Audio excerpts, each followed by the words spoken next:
Hey, it's Cassie from Curry Honda in Chicopee. You're listening to the Bax and Nagle podcast on Rock 102. Come see us at Curry Honda for the best selection of new and pre-owned vehicles.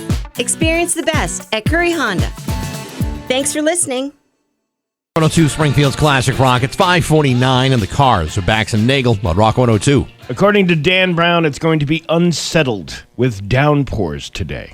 Is he talking about the forecast? No, I think he was talking about maybe the newsroom over there. I don't know. It's a little unsettled with the downpour over there. A lot of unsettled stuff over there. Showers and downpours today with the highs near 60 today. It is 53 right now in downtown Springfield. Hollywood Trash is brought to you by Western Mass Masons. Call them for all your foundation and chimney needs. And there we go. There you go. Somehow you still care about what's happening in Hollywood. So, from Tinseltown, 3,000 miles away, it's Steve Nagle's Hollywood Trash. Maybe I should give that button job to Pat Kelly. A little busy over here. Well, you have to lower the screen a little bit. Let's see what's going on. BTS is going to headline the halftime show at the 2026 World Cup Final. FIFA, whatever. FIFA. That's their official title. Has announced that Madonna, Shakira, and BTS, whatchamacallit? Now, they're the ones that do Taking Care of Business, right? Yeah. Yes. BTO is that, Taking Care of Business. Are you sure? Yeah, they'll headline the first ever halftime show during the World Cup 2026 at MetLife Stadium on July 19th. The show, curated by Chris Martin, aims to bring the World Cup final closer to the entertainment spectacle of the Super Bowl in the U.S. The performance will raise funds for the FIFA, and the FUM Global Citizen Education Fund with FIFA, FUM President Gianni Infantino. Italian guy with soccer? Yeah, I know. This is the first time hearing about it, too. Emphasizing the unity of music, football, and commitment to improving children's lives worldwide. All right. Well, that's nice. Paris Jackson, daughter of the late Michael Jackson, has won a legal battle regarding the Jackson estate. The dispute arose over bonuses totaling $625,000 paid by estate executors to third parties. A retired judge who previously worked on Michael's probate case ruled that the payments were not justified based on information provided. The decision comes amidst renewed interest in Michael's legacy following the release of the biopic, whatever you want to, FIFA, Michael. So. All right, well, there you go. Olivia Newton-John and John Travolta, stars of the iconic movie Grease, always denied being a real-life couple despite their on-screen chemistry. However, a new biography suggests they came close to dating in real life. Sources reveal that Travolta's commitment to Scientology may have been a factor that prevented the romantic relationship. It would be a relationship killer for me. Listen, Olivia, I don't know. I was like, I got this whole crazy thing with the spaceship and all this other stuff, and they'll run up and whatnot. I can't do it. Who is that? It's a poorly executed imitation of John Travolta. See, now I heard Freddie Boom Boom Washington in there somewhere. Well, that's just me hearing it.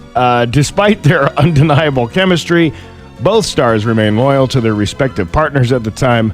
Olivia Newton-John passed away in August of 2022, with Travolta expressing his deep love and admiration for her in a heartfelt tribute. Well, I don't know. Hey, Bax. What? Do you know what's in Olivia Newton's John? No, I don't. Gomer's pile. That is hilarious. Oh, that was my favorite Beavis and Butthead joke. It's still a great one. It's a classic. There was one with John Cougar Mellencamp, and I can't remember that one. That was the funnier one. Yes, it was. A viral video circulating online shows rapper Cardi B engaged in an animated conversation with NFL star Stefon Diggs outside of a coffee shop and gym in Maryland. Diggs appeared calm during the exchange, which lasted about 10 minutes with no audio available in the footage. Cardi later addressed the incident humorously, stating, "Sometimes I forget I'm a celebrity." Who is that? That's Cardi B. The couple, who share a son born in November of 2025, reportedly split earlier this year, but have been fueling reconciliation rumors with recent recent public appearances. They first went public with their relationship in May of 2025.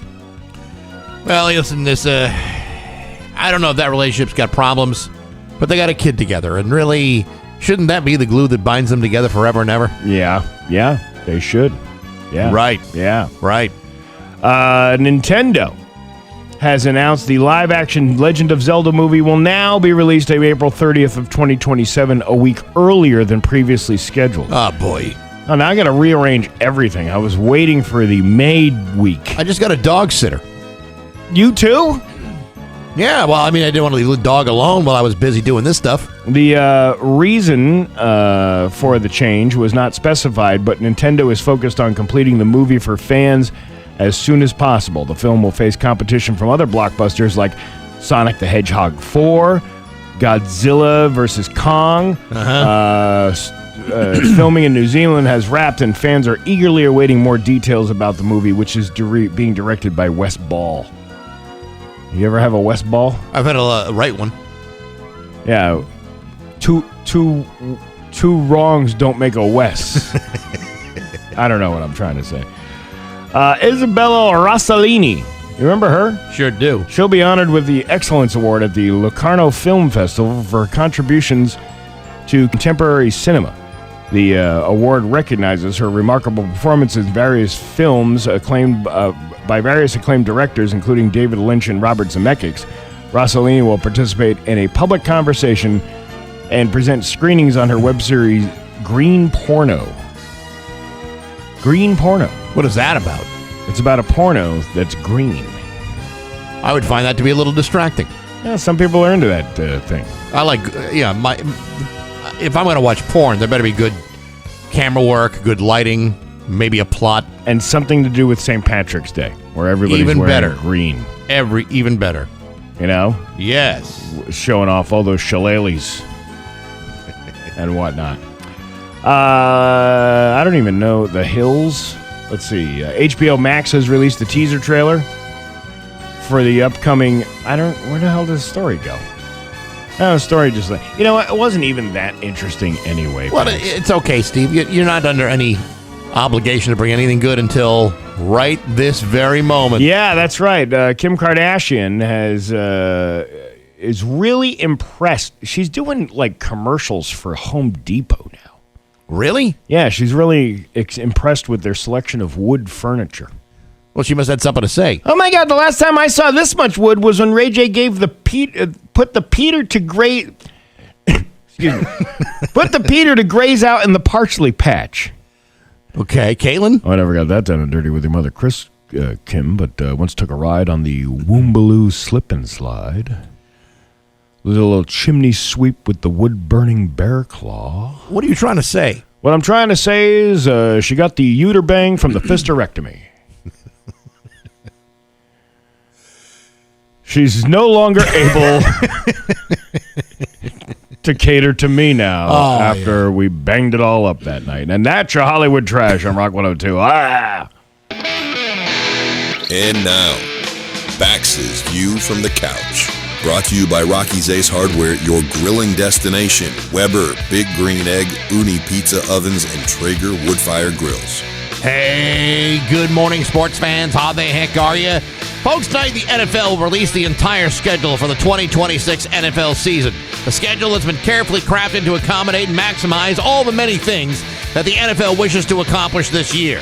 The most pressing of which is how to make more than $23 billion in revenue, just like they did last year. The best way to do that is to release a schedule that takes everything into account for the more than 272 regular and preseason matchups that teams will be looking forward to this year. Unfortunately, this involves the NFL scheduling 9 of those 272 games outside of the United States. That's right, there'll be 9 of them this year, the most international games in NFL history. You'll have games in Australia, Brazil, 3 games in London, 1 in France, Spain, and Mexico.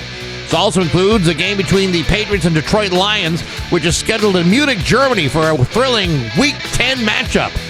Now, I know how many of you Patriots fans might be thinking. You're thinking, Baxy, I'm not wasting my hard-earned money on international travel and secondary accommodations, no matter what sort of AAA discounts may be available or how many points I've racked up with my Marriott Bonvoy rewards.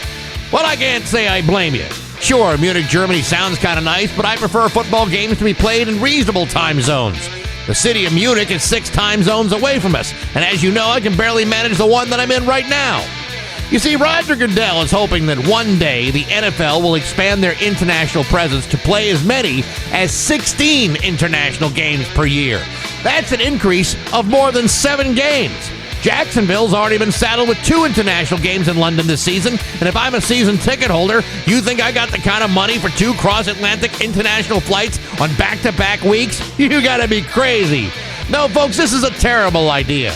Football is the best thing we have in America, and if the French, the Spanish, and the Brazilians really want to watch, they can either start their own league or watch it on TV like everybody else. But hey, enough of my yapping. Sports brought to you by Rocky's Ace Hardware. Pancakes, bacon, eggs, breakfast is on the griddle, the outdoor griddle. Go to Rocky's and turn your Weber gas grill into a griddle with the Weber carbon steel griddle inserts. Rocky's is your grilling destination with outdoor griddles and inserts, all available at your neighborhood Rocky's Ace Hardware. I'm Bax. That's my view from the couch. Rock 102, Springfield's classic rock. Springfield's classic rock. It's 6:11 and AC/DC with Bax and Nagle on Rock 102. It's going to be an unsettled day, according to Dan Brown. I don't even know what that means. It means it's kind of a little bit of a mixed bag. A mixed bag. Okay. Or it's a forecast he doesn't want to be fully committed to. Rain heavy at times today and tomorrow with a high of 58. It's 55 right now in downtown Springfield. I mean, I'm very sure unsettled. Yeah, I'm sure a lot of these meteorologists have a problem with commitment, and so they don't want to just say, "Well, it's going to be rainy today," if it's not going to be rainy all day. And it just listen, I can't blame them. Sometimes people get very intimidated by committing to one forecast. Yeah. I don't even know. They just say things, and you're supposed to just assume that they know what they're talking about. Low pressure moves out in time for the weekend with developing sunshine and warmer temperatures. If that's to be believed. I don't know. They make stuff up all the time, Bax. All the time. Man, when you get a load of what's coming up on today's show, it is a Thunderbird Thursday. We're going to have tickets for the Thunderbirds in Game 3 when they come back home. That'll be on next Tuesday, the 19th. Pretty exciting. Game 1, it didn't do so hot. Game 2 is tonight. We'll see how things go. It's only a 5-game series, so a win tonight would put the Thunderbirds up a little bit of an advantage. You'd even out the play-in ice, if you will. Couldn't agree more. Yeah. We also have the Metallica keyword coming up after 8 o'clock. I believe John Delaney from The Right to Remember will be here. And then maybe Brian Plum. Apparently he will be here. Okay. I mean, I've heard a lot. He texted me just not too long ago, and he will be here. Okay. Yeah. So I'll believe it. We'll see. Yeah. Anyway, I don't know. He's probably, if he can drive here properly. I don't know if he. We'll have to ask him about that. There's a driving story to tell, huh? Yeah. Okay. Good. So last night, My daughter's involved. It doesn't matter what it is. It's this little project thing that's going on, but it required to be on a Zoom meeting, right? Okay. So I'm on this Zoom meeting last night. Now, I have a dog and I have a cat, okay? Most of the day, it's like there's no... The dog is just sleeping somewhere. Mm-hmm. Your dog does the same thing. Of course. Lays down all day long. The cat is usually sleeping somewhere. That's what they do. They could care less that you're even in the room. For some reason, it's almost like having small children. When you are on something that's important. Yes. And trying to focus on what these people are saying. Yes. The dog decides, I want to go outside. So he starts barking to go outside. We go let him outside. Mm-hmm. Then he's barking to come back in. This is all in the middle of this meeting that's going on. So we got to constantly keep getting up and catering to this fool. Yes. And then we're like, okay, settle down. So then he lays down on the floor. Mm-hmm. and he's looking at us as we're watching this computer screen. Right. And he decides, hey, you know what? It's too quiet in here.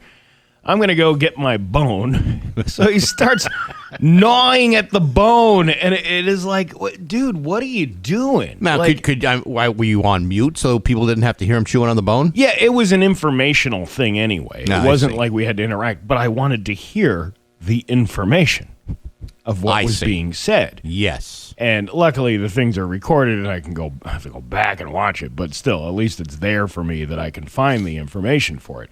But still, it's like, why do you need to do this right now? You had all day. I came home. You didn't even greet me when I walked in the door. You just looked at me like, You know, in the last 6 years, I've been doing this podcast on my own where I'm interviewing people. You do a podcast? Yes, Maxie's Musical Podcast. In fact, a brand new episode came out today, and I'll tell you more about that later. Anyway, there's a lot of Zoom calls. In fact, it's mostly Zoom calls, and trying to remember who it was. It wasn't on my end, but I was interviewing somebody, and he had a cat in the room. And a pussy cat. And he was he wasn't using his phone for the meeting. He was using like a laptop or a desktop or whatever it was. Well, the cat thought it would be a great idea to answer some of my questions on his own. So the cat jumped up on top of the desk and walked across the keyboard, which then shut off the entire Zoom call. Oh, isn't that fantastic? It's thank God it wasn't my fault. Because at least if it's the other guy, he feels bad, and you can get everybody back on the call. If it happens to me, the guy's going to say, "Well, screw you, I'm done for the day," and then I'll finish the call. So I always try to close the door behind me when I start one of these things. Although the dog has barked and howled on more than one occasion during those things. I just don't think animals, pets, domesticated pets, have any idea the importance of some of these calls. And if they just minded their own business and shut up for a minute, we could all get through this together. See, I think it's the opposite. I think it's a coordinated attack on the person that you live with. I think because then, after the dog settles down, the cat decides, I'm going to start doing. I'm going to start getting the zoomies right now. It's just after 8:00. Why not? So he starts running around. Then the dog is like, what's going on with him? So then they it's like I don't know. It's like one of those movies with like a dog in it that causes all this chaos and things are being knocked over and whatnot. Like the Bumpus Hounds got involved. Exactly, and I think that it is a coordinated effort on part. Like they're becoming friends now, so it's a coordinated attack on the people that take care of them. Yeah, you're supposed to not bite the hand that feeds you, yet here they are. Biting all the hands and the feet. I don't know if you're having this problem with your dog or your cat. I'm home pretty early in the day, so me and the dog spend quite a lot of time together. Mm-hmm. But he's quiet. He minds his business. He doesn't get involved in anything. He doesn't really, when he wants to go out, he'll let me know, but he doesn't become a pain in the ass about it. He picks his battles. He doesn't have a like a softball league he's part of that he goes to at nighttime. No. But when my wife gets home, all of a sudden, he becomes a whining jerk. Like all he does is whine and wants attention. Yeah. Doesn't care whether he gets attention from me, but as soon as it's the two of us, and now he's got to compete for attention. Now all of a sudden he's starting to act up. Is he really competing for attention? Well, he's not very good with his words, so it's hard to know exactly what the problem is, but if he sees Jenny and I sitting together on the couch, he starts whining from across the room. So I stand up and I say, "You want to go out?" I walk to the deck door. Sometimes he'll walk with me. I'll open the door and he bolts it the other way. And sits back down on the couch. Yeah. What is this? What is this kind of dog behavior? I think these pets are just a little too comfortable in their own setting.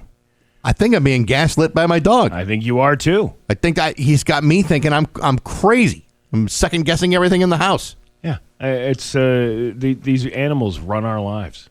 They rule the house. You think about it. Listen, I don't do well with that kind of manipulation. There's things I've done in my life to make sure that doesn't happen. But my God, for loving Jesus, Just settle down. Mind your business. Let yourself out. You know how to get out. You got the keys. Yeah, they can. Listen, the cat can open doors. I've seen the cat open doors. Hey, sure. That's kind of scary, though, that he can open the door.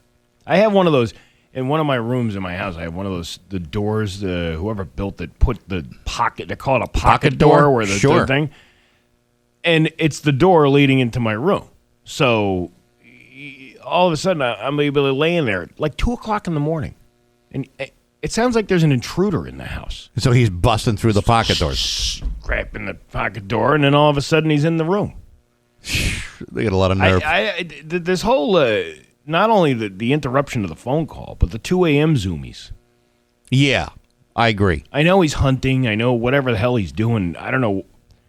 Do they like come up with a fake attack plan in their head? Is that what they're doing? I don't know. I mean, it's because there's no mice anywhere or anything like that. Some of these plans are done with surgical precision. I got to believe there's a manual somewhere, or they're looking at YouTube videos, how to piss off the guy sleeping in that bed or on that couch. You know, I give everything to these animals. You do. Water, shelter. Mm-hmm. Maybe a tick bath on occasion. Tick bath, collars, right. All that stuff. The least you could do is let me sleep in peace and stop interrupting my Zoom calls. It's the pinnacle of selfish behavior. It really is. So, anyway, at least we got through the 6 a.m. hour. It's 6:21 with Bax and Nagle on Rock 1. 6:25 with Bax and Nagle on Rock 102. Liam, we'll have the full forecast for you. This week on Baxi's Musical Podcast, I'm not just giving you one episode. I'm giving you two. I'm giving it to you hard, and I'm giving it to you in an aggressive way. We first start off with Ian Dench from EMF. They were in Boston earlier this week. They are going to be at the Space Ballroom in Hamden, Connecticut on Saturday. Ian's a Grammy-nominated songwriter, former vice president of Epic Records. Really fascinating guy. Today, though, a brand new episode with Jules Peters. She is the wife of the late Mike Peters, who I spoke to in 2023 from The Alarm. Mike died last year after a 31-year-long battle with leukemia. The final album from The Alarm is coming out on May 29th called Transformation, and Jules has kind of spearheaded the entire project to put it out after his death. It's an amazing, amazing story. She is an amazing woman herself. Not only did he have cancer for 31 years, but she also fought through breast cancer herself, and really amazing. Hear it on Apple Podcasts, SoundCloud, Spotify, YouTube, and on the app. Brought to you by Metro Chrysler, Dodge, Jeep, and Ram at Chicopee, and Rock 102, Springfield's Classic Rock. Sounds like a pretty good one. That one's a pretty heavy one. Really good. That's the first time I remember hearing you doing this podcast. Really? Did you know I do a $20 dinner and a comedy show every Thursday night? I'm not aware of this. Is that happening tonight? As far as I know, yeah, absolutely. Hey, are you ready to laugh? I'm ready to laugh, let's Steve. All right, let's laugh. It's Bax and Nagle's Joke of the Day I'm funny how? I mean funny like I'm a clown, I amuse you, on Rock 102, I make you laugh. Springfield's Classic Rock. A man walks into a brothel and says, Really? and he says he wants an experience like he's never had before. Okay. Okay. And the lady behind the desk nods, a little devious little smile, and says, "Room 2." Room 2. Yeah, the man enters the room and sees a very plain-looking middle-aged woman. She comes over to him, pops out her eyeball from her socket. She goes, "In here." Yeah. Maybe that should be the end of the joke. Anyway, he's got this. He has the most incredible experience he has ever had, right, in his entire life. And as he's leaving, he's like, "Oh my God, I gotta see you again." And she goes, "I'll keep an eye out for you." I think it would have been funnier just ending it there. Yeah, probably. Where he, did his little socket. You're right about that. Oh, wait, wrong one. There you go. Bax and Nagle in the morning on Rock 102. Here's your Western Mass News First Alert Forecast.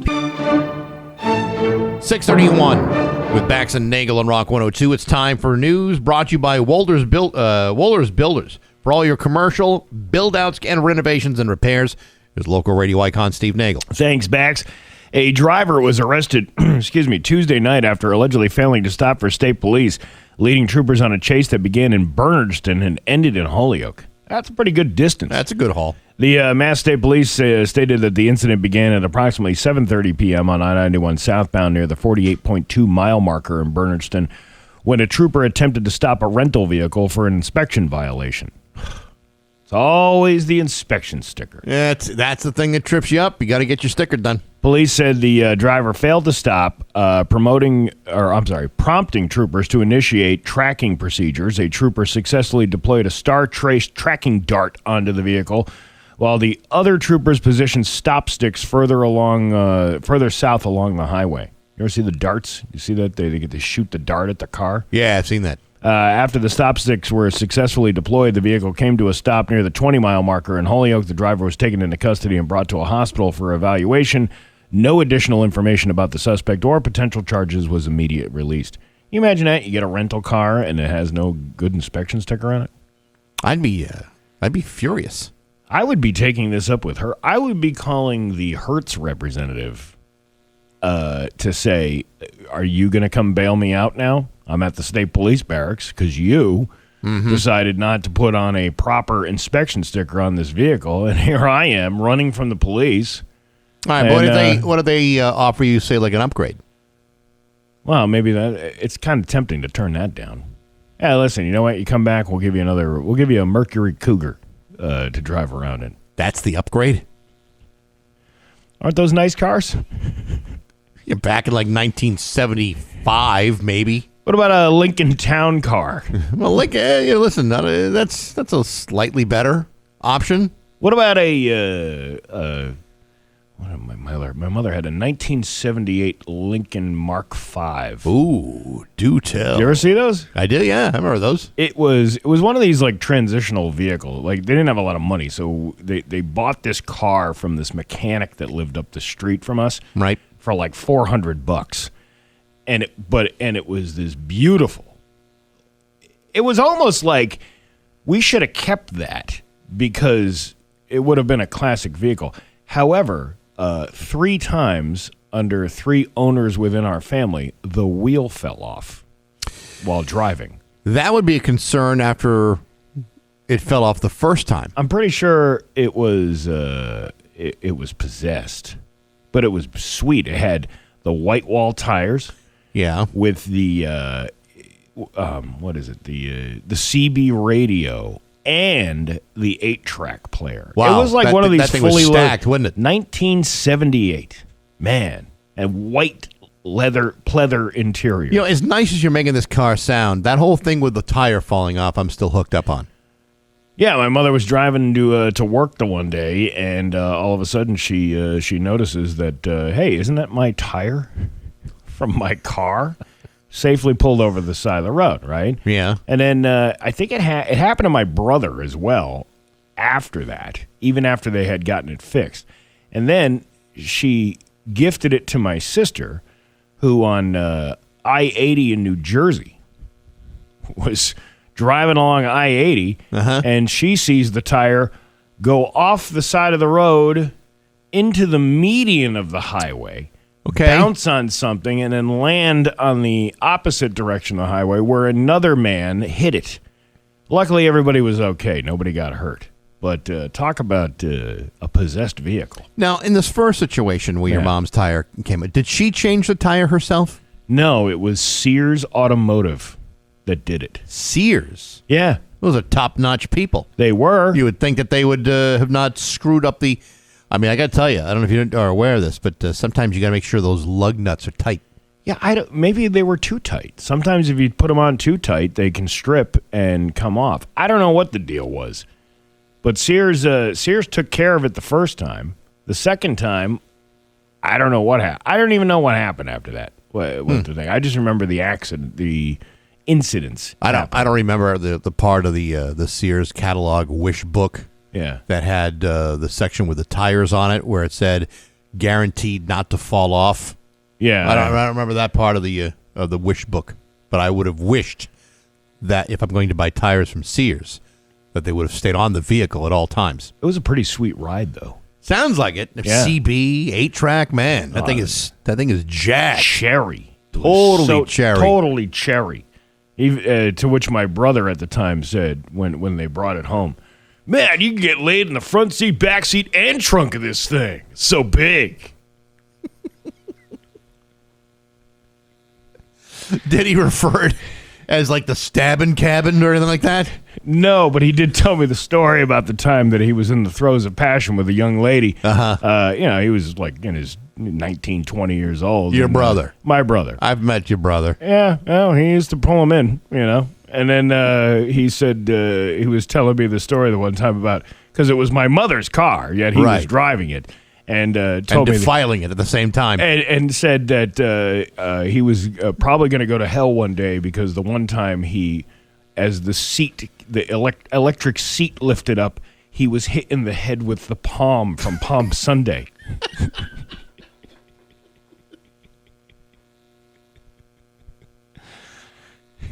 It's a holy day of obligation. My mother used to put the palm up in the little visor thing, as protection or whatever she believed in, and then it hit him in the head. That means two things. Kind of makes me wonder: was there palms being used in whatever action was being taken? I'm going to guess there was probably a lot of palm action that day on the thing. Well, here's something to make you feel nice and safe. When Jake Rosemarin boarded the MV Hondias, he gleefully posted on social media that the ship would be his home for 35 days as he traveled across the South Atlantic.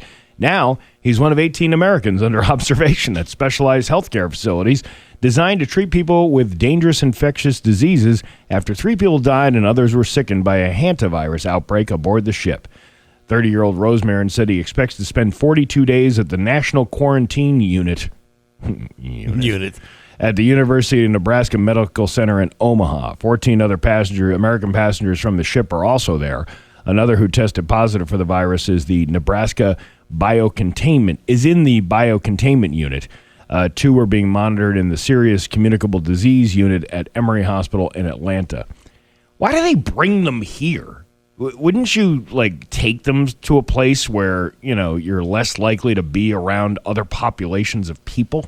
Well, this is an isolated unit, right? Yeah, you had those units when COVID was coming around. What are you going to do? You're going to put them at the hospital in St. Thomas or the Bahamas? Maybe. If I've got an infectious disease, I want to go home.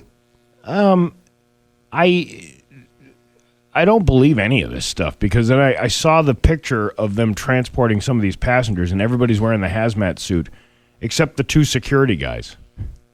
Well, if they're going to get it, they already got it. The 2 mall cops who are helping the passenger onto the quarantine boat are not wearing any protection. They're just, here's my white shirt with my badge.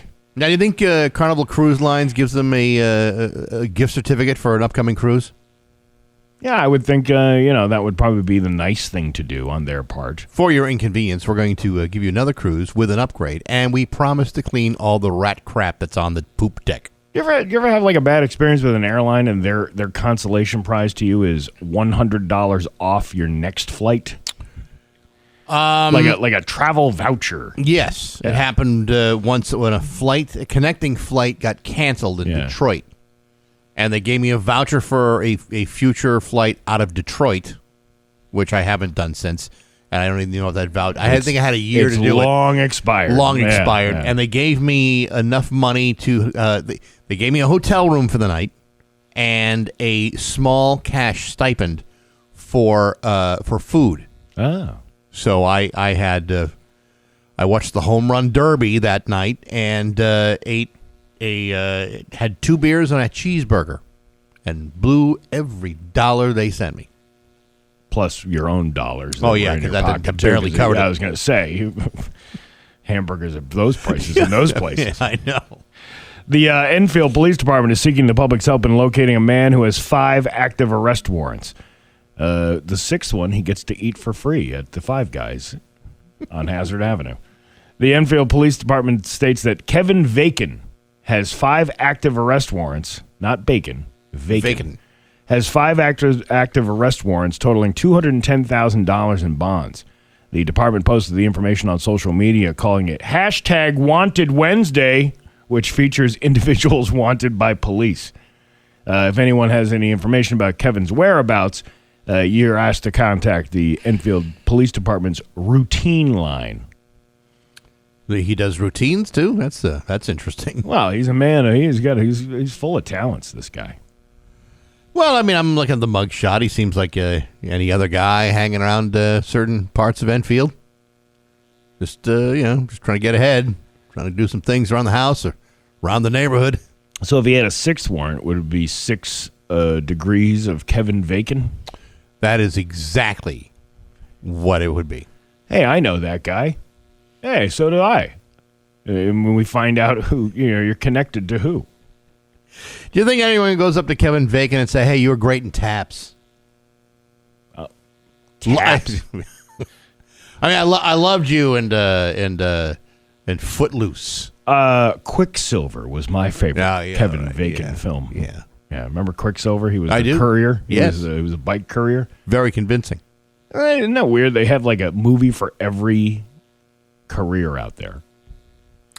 You know, when it was announced that Sylvester Stallone was going to be in a film about fist fighting. I mean, not fist fighting, fist wrestling. Yeah.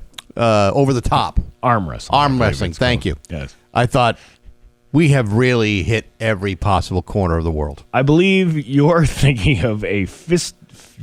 I don't even want to say it. Maybe that's a different film. Yeah.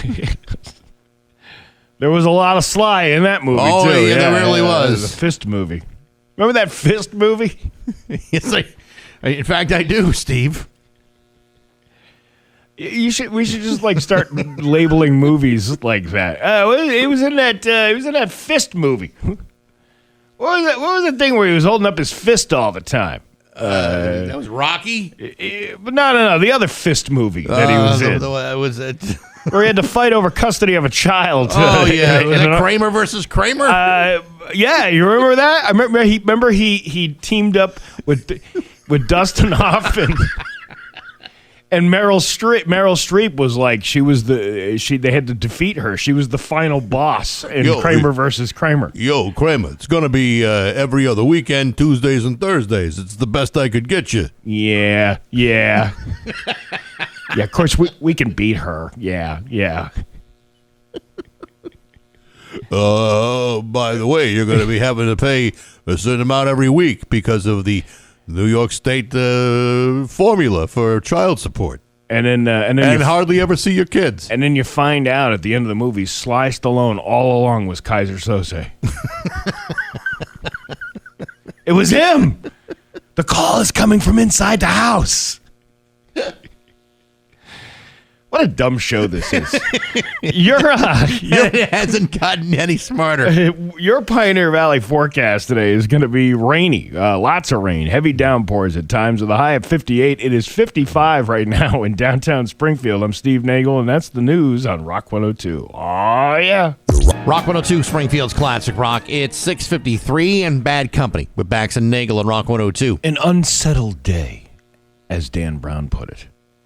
Rainy. Heavy at times with a high of 58. It's 55 right now in downtown Springfield. I don't feel very settled right now, to be quite frankly with you.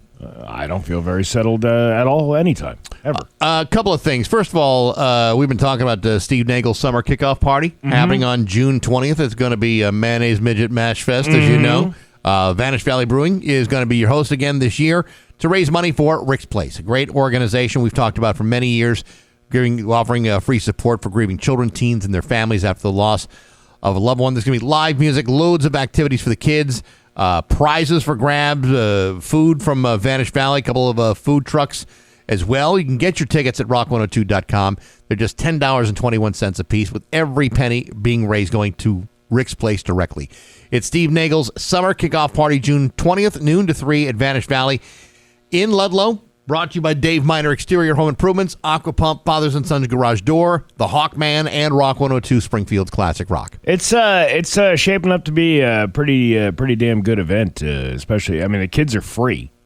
You can't beat that. Yeah, it's $10 for an adult, You can't just drop your kids off there either. You have to come with them. It's not. We're not running a daycare center here for the afternoon. Yeah, I mean, honestly, you should. Well, you shouldn't be just abandoning your kids, with Rock 102 anywhere. We're not a daycare service. Have you seen Pat Kelly lately? That's different. I wouldn't. That's different. Well, he might be there. I don't know. We'll keep him safe. All right. Well, from everybody else. That's good. There's a brewery right next door. I mean, you can't. It's right on the premises, right? You don't even ask if he's going to be there. It's like, at what time will he leave? But yesterday, I had some exciting news that because kids love trucks. They love touching trucks. They do a touch a truck event. So they get the Ludlow Fire Department will be there. They're going to have their fire truck there. Then I told you, Associated Building Wreckers is going to have the dumpster on display that they're going to be raffling off, so the kids can look at that truck. Mm-hmm. And then they'll have one of those tractor pull trucks. That's cool. That'll be there. I showed you a picture of that yesterday. That was pretty sweet. And then Billy the Trash Man, of all people, he's got Casella Waste is going to have a garbage truck. You can go see a garbage truck. Can you climb around the garbage truck? Yeah, you touch the garbage truck. I don't know if you can climb inside. I wouldn't necessarily recommend anybody. I believe that the people will be. Please don't climb in the back. There'll probably be some rules involved. Don't touch any of the buttons that might compact any of the children inside. You know what I want to do? What? I want to be lifted up by that arm that picks up the cans.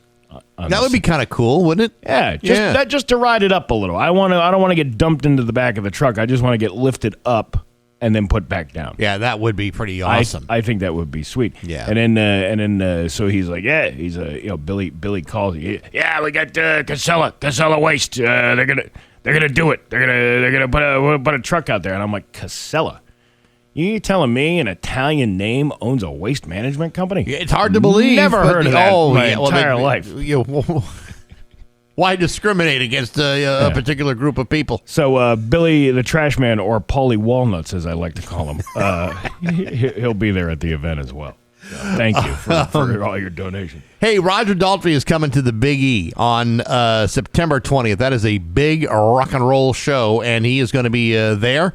We happen to have a pair of tickets to give away right now. Wow. 10th caller, 293-1021. How come we didn't like put a full prize package together of like you get a party bus on the Life Care from Wilbraham bus to you get picked up at 10 a.m. Yeah, that'd be even better if it was like at Wingate and they all changed their name for the day to Whogate. Oh, I like And then they take it like you play a game of bingo.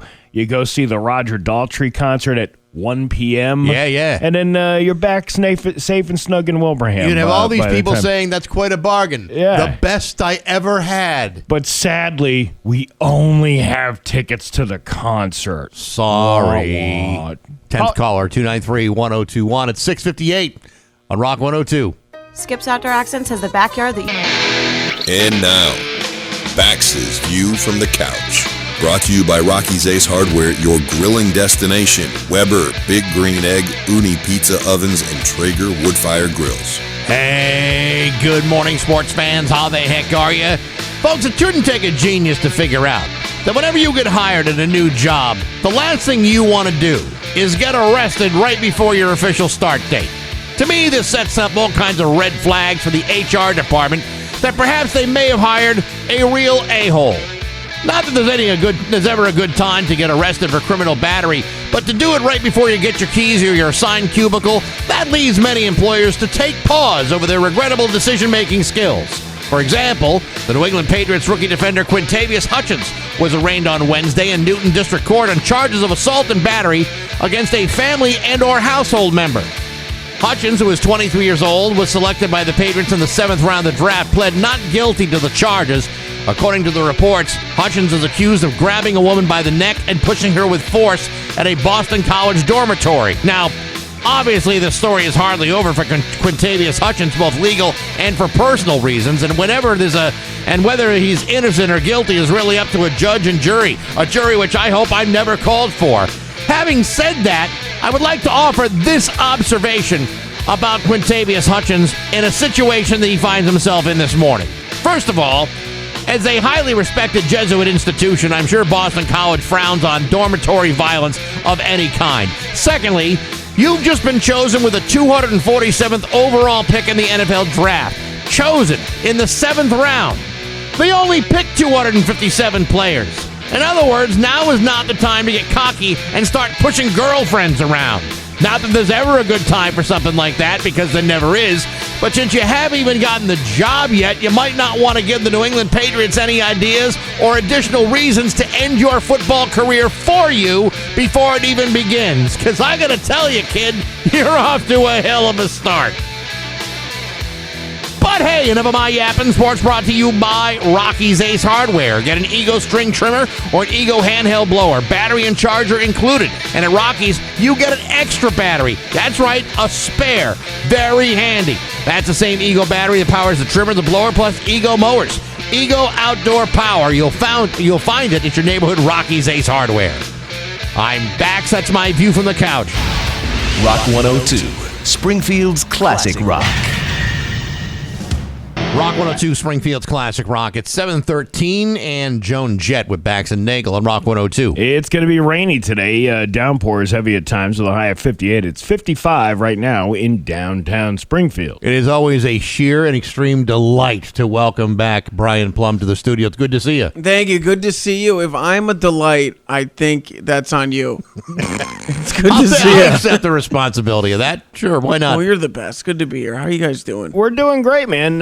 You're going to be doing a show with us tomorrow night. Tomorrow night, big Habitat for Humanity show. Yeah. So tomorrow. Homes for Veterans, that's their focus that they're doing tomorrow. So, if you don't buy a ticket, you clearly don't like veterans. Yeah, if you don't buy a ticket tomorrow, then you hate this country. Yeah. It's so un-American to miss a show like this. Yeah, I agree. Your Americanism is on the line tomorrow. You're gonna shame people into buying tickets. That's all I have. That's how we do it. There's nothing wrong with shaming people. I think it's a perfectly good. Now, will you be showing up with your tool belt? I will be. I will be showing up with my tool belt, no pants, and that's my opener. Now, being from the lovely town of Longmeadow, have you ever picked up a hammer or a screwdriver? In my community, it's or does not. Your butler do it for you? It's not common for my people per se to fix anything. It's more that I reach for my wallet and find a real man to do it. All right. Well, that's always been my way of going about things too. I'd much rather hire a real man. I don't think I own a tool. I don't think I have a single tool. You don't even have one of those little eyeglass screwdriver things to tighten it up in case the frames get loose? I bought a couch from online, and they gave me a screwdriver with 98 different things, and I tried to put together a couch, and that was a 3-hour nightmare. Was it IKEA? I don't think it was IKEA. I forget what it was similar. It was knockoff IKEA. Like a Wayfair kind of thing. It was that was the place, Wayfair. Yeah. Oh, is that Norwegian versus the Swedish? Is that the border? No, this is the stuff that they've all rejected at IKEA. Oh, so it's like an Ollie's, overstock. No, even Ollie's would say we're not selling that junk. All right, well, yeah. And it came in 98 different boxes. It's like everything had a box. And they put every screw in a box. It was a disaster. I never understood that. I bought one of those pergolas from Costco 10 years ago. One of those put together things. There must have been 3,000 pieces to this thing. At that point, you're like, I'll sit on a chair. I don't care this much. Well, I actually, my friend, he was like, we're going to do this and we're going to put it together. And I hate friends like that. He was so determined that he wanted. It took us over a week to put it together. Yeah, and it was mostly him doing all the work, because he was the one that was reading the directions. But there was these people that I was going to hire for $400. They'll come over to your house and put it together for you, which I was like, I'll take that route. But he's like, no, you're not spending $400. We're going to do it. And I'm like, these people do it for BJ's. And he's like, excuse me? And I was like, they put together the pergolas for the BJ's stores, so it's not like they're actually doing it. You got to specify the store. BJ's, they went $400 and BJ's? Yeah. Wow, that's quite a lot. Pretty good. That's a good day. Yeah. That is a good day. So I've been talking all week about because we kind of bust you about your driving. I've skills. heard that my driving has been in question the last week. My coworkers are coming up to me and being like, "Are you a terrible driver?" I'm like, "I don't think so." But there was a deer carcass incident. I wasn't there for that. It was if the deer wasn't alive, did you really hit it? That's what I say. If it was an alive deer, I think it counts. Did I hit a dead deer? The answer might have been yes. Did you knock over the roadside memorial next to the deer then? I left flowers after the next day. I thought that was... But you and I were with TJ Miller up in Syracuse, and we went to the Dinosaur Barbecue, which is another story hilarious unto itself. He did the whole thing with the Ryan Reynolds pictures and the shrine. Oh, that was classic. I still have that video. And the whole, the whole thing. So then he realizes the show was at what, like 6:30, I think. It was like 6:20 at this point. It was 6:15, and he's like, "We better go." He does this whole thing, and I'm driving separately. You were taking him over there. Now, mind you, the dinosaur, the location. The distance from the Dinosaur Barbecue to the Destiny USA Mall where the Funny Bone Comedy Club is only about a mile. As a matter of fact, when you walk out on the street of the Dinosaur Barbecue and you look to your right, you can see the giant mall that's off in the distance there. I got there within 5 minutes, and I was running through the mall, up the escalator, got to the club, and I'm waiting, and I'm waiting, and I'm waiting, and you're texting me going, "I think we're lost." Here is the problem. The issue wasn't from the Dinosaur Barbecue to the mall. We got to the mall just fine. It was navigating the mall is where we got turned around. I mean, it is a very large place. I don't know where we went in, but we went into like shipping and receiving. I have no idea where we were. There was like 3 Ukrainian immigrants, I think, stealing toys. Yeah.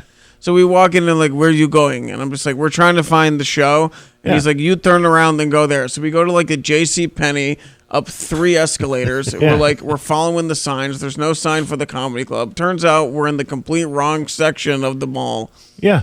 We're asking like the high kid from Fridays to direct us to the show. Yeah. So now it's 6:35. The club manager is saying, "Where are they?" And I'm like, "I think they're here."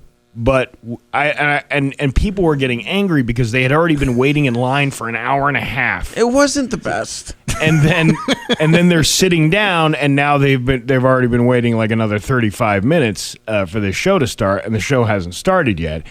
To which I said, "Well, I can just start because if they're here, I'll just start, and by the time they get here, I'll just go a few extra minutes." And he's like, "No, we can't start. The policy is we can't start a show until the headliner is actually in the club." I disagree with that policy. How many times have we done shows where we have to stretch until the headliner gets here? I've done that at every club. Yeah, one of us shows up at, the show starts at 8, and one of us doesn't show up till 8:30, but we know that there's other show to be done. This is their policy. They don't want to do that. Yeah, I know. You can't fight the policy. You guys didn't show up until 6:50. We got really lost. And you can hear the loudness of the crowd as they keep drinking and getting angrier and angrier. And then both of you walk in the room. And I said, and he's like, and TJ goes, "Wow, we're late." And I go, "Yeah, you're late." And I said, and they're mad. And he goes, "You know what? They are mad. The good news is you get to go first." And I was like, "Thanks a lot." And I'm like, "How did you not see this giant monstrosity of a shopping mall that's in the middle?" We saw the mall. We did. It was where we entered the mall. That was went the in issue. the wrong door. Wrong door. Way far away, too many escalators. But this was There's also construction within the mall that got us turned around. This was Saturday night, the bigger night of the weekend. It was an early show. I mean, yeah. Blow it up. What about the people that have been waiting there for 2 hours? I mean, listen, it wasn't the best. Wait, was there a Friday show? Yeah, you had that's what I'm getting at is you had a test run. Well, because we got the way the Dinosaur Barbecue takes you in a different entrance. We got all messed up. No, So it's the dinosaurs' fault. I blame the dinosaurs. I think you weren't paying attention. I think I was paying attention. I don't think you were because I got there. I straight shot right to the mall. Well, boom. I don't know what to 1 tell you, mile Steve. away, 5 minutes. You're better at navigating malls than I. I got the orienteering badge when I was in Boy Scouts. Well, I you didn't get one go of those? there because I was Jewish, and we don't do those things. See, I mean, he's from Longmeadow. He can navigate the Longmeadow shops. I can navigate like banks.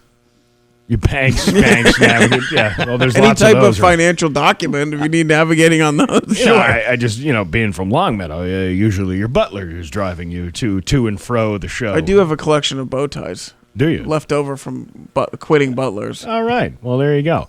So I just wanted to clear that up. I'm glad that you wanted to clear up something that happened in January.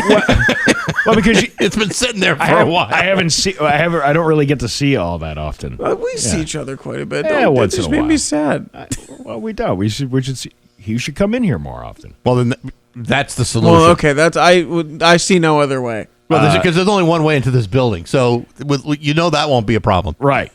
Guys, I got lost in the Rock 102 building. Well, he was asking. He didn't know how to get in the building this morning. Guys, I'm on Franconia Golf Course. Is this the way to go? We'll have more with Brian Plum at 7:22 on Rock 102. GG Inc. Rock 102. What's it? Liam. We'll have the full forecast. Comedian Brian Plum is in the studio. You got a couple of shows in the next few days? A couple of shows coming up. Steve and I will be, of course, supporting the troops tomorrow, like the good Americans we are. And then Saturday night, I'll be headlining the Bushnell Theater, the Small Room Relax. It's the small atrium room, like a 300-seater, so I'm looking forward to that. Tickets available. That's still pretty cool. You don't downplay I'm looking that. forward to it. Well, people think that because people are like, I always tell people, I'm like, yeah, it'll be great. I'm at the Bushnell, it'll be great. And they're like, you can sell 2,400 tickets, and I'm just like, no, it's in the other room. We're in the room next to the big room. But it's still a lot of fun. I did it a couple months ago, and it was great. So if you're free and you're in Hartford on Saturday, do you know who else is going to be there with you? I don't. You don't. I know that I'm at the end, and I don't know who else is on. Well, there you go. I mean, that's nothing to downplay. No, it's a great gig. It's a great gig. I didn't get to play the small room at the Bushnell. Well, one day you'll get there, Steve. Yeah.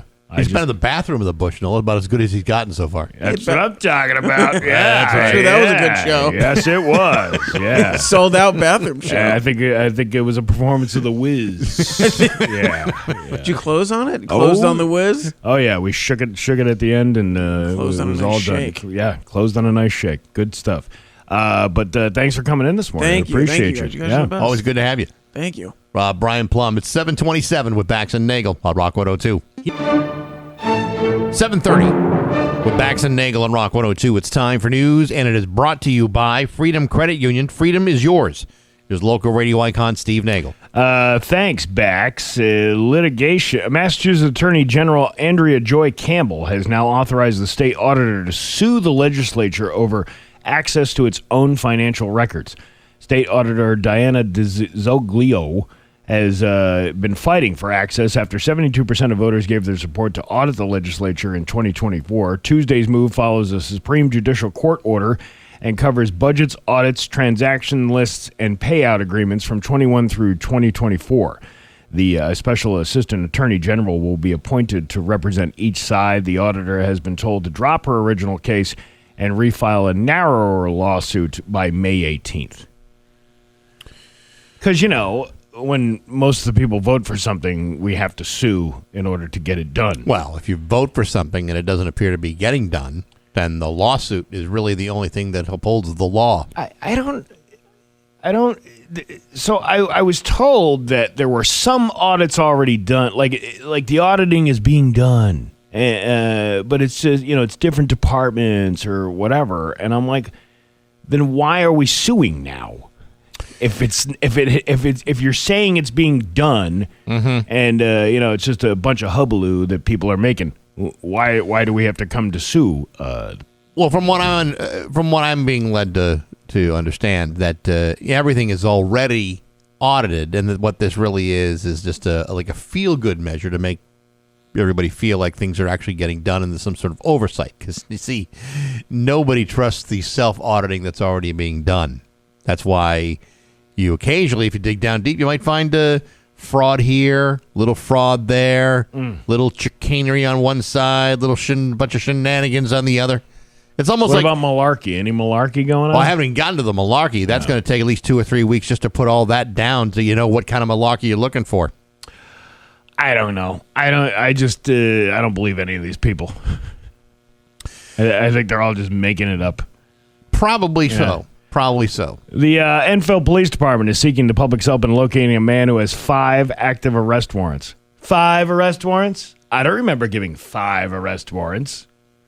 The Enfield Police states that Kevin Bacon has 5 active arrest warrants totaling $210,000 in bonds. The department posted the information on social media, calling it #Wanted Wednesday, which features individuals wanted by police. If anyone has any information on Kevin's whereabouts, contact the Enfield Police Department's routine line. Don't call the non-routine line. These are we at 5 degrees of Kevin Bacon, or are we beyond that? Yeah, he was in. He was a Marine in that movie with Jack Nicholson, I believe. Which one is that one? I don't know. It was a Top Good Men. It was the one where A Few Good Men, where Tom Cruise was flying that jet fighter, and then was also a lawyer that prosecuted. I think you may be confusing that movie with many others. I don't know if I am or not. Is this where he was like involved like in a military thing with Jack Nicholson where they couldn't dance?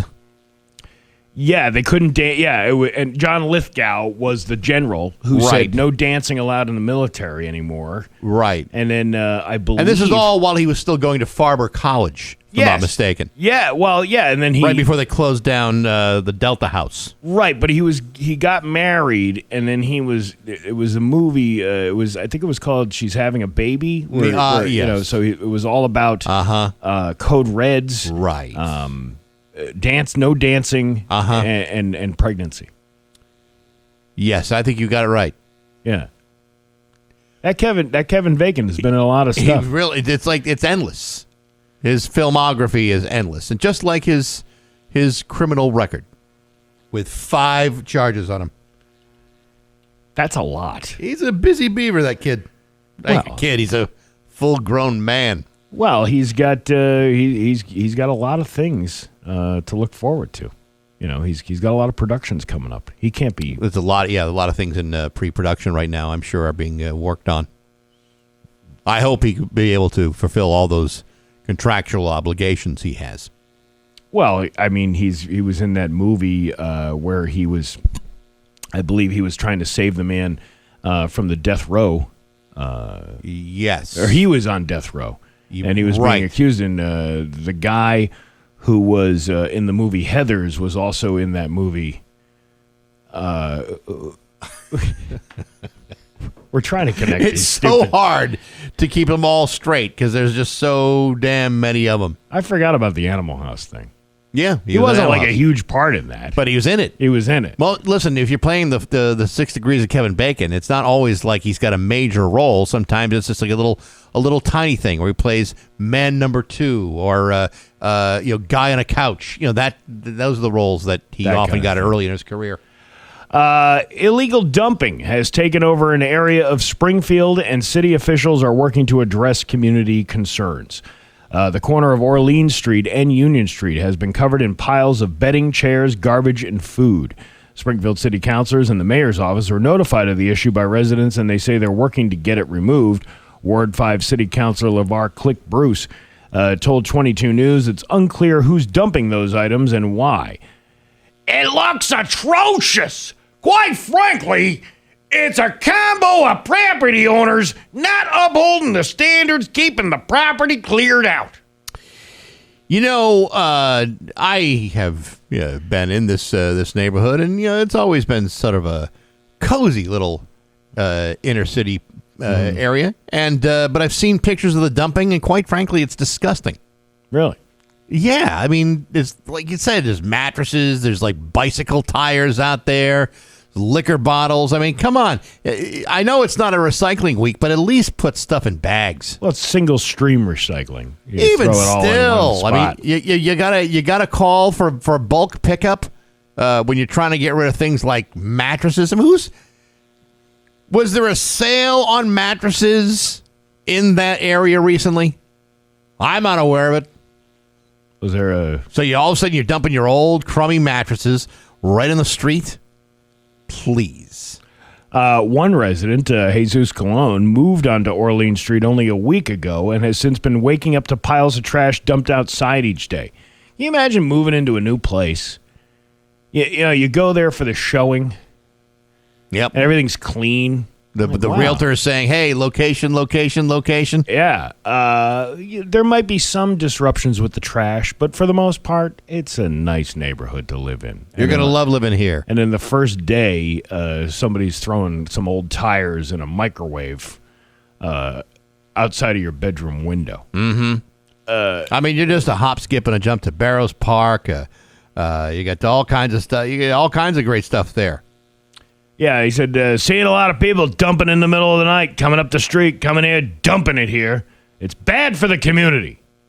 That's Jesus Colon. The pictures of it really are shameful. I got to believe the mayor is not happy about any of this. He's a very anti-dumping mayor. On Central Street, a similar situation is beginning to develop with bedding, clothing, food, and tires illegally dumped in the area.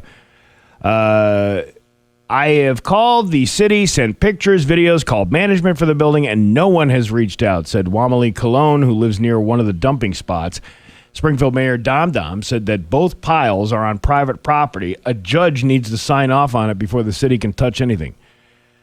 I don't want to reward absentee landlords or defunct corporations by cleaning up their mess on taxpayer dollars. And secondly, we don't want to send a message to illegal dumpers.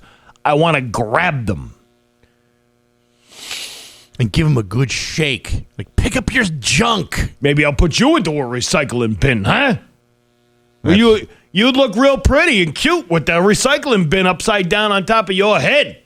Yeah, that's such a Batman move. I mean, really, to grab like a criminal and like put him in a garbage can. Butt side down, so the guy's got his hands and his legs stand straight up. Well, just his legs, because he's hogtied from the Dom. I just golden lasso. I just remember Batman doing that to the Penguin, and the Penguin go, I'll get you next time, Batman. Then you're the Cape Crusader and your little friend Robin. You're doing the Meredith Burgess version. Well, that's the only version that matters. What about the Danny DeVito Penguin? Yes. Come on, please. Adam West was the real Batman. No, he wasn't. He was the best Batman. If you go back and watch that show, that is the dumbest form of Batman anybody could. Do not make me come over there and cause problems for you. You know, speaking of Batman, I saw this TikTok video of hey, I found this version of Batman from like 1943. I wonder why nobody's ever heard of it. And they start playing it. It's a live action thing of Batman. It's nothing but racist remarks against Japanese people. Like the entire thing is using racial epithets against the Japanese people. And I'm like, gee, I wonder why this won't be shown to the general public. Yeah, well, anymore. maybe it wouldn't fly these days. But did you ever hear the song Adam West is Batman? Yes, I have. Yeah, by the Plaid Jackets. It's a classic. The Plaid Jackets. Adam West. All right. Is Batman. The best Batman. Was he in the song? No. He should have been. But he was the only Batman as far as I'm concerned. Come on now. Michael Keaton, Batman. Much better. Much better. Adam West. George Clooney. We've all got our superheroes, that's for sure. A Superman, Spider-Man, and the Cape Crusader.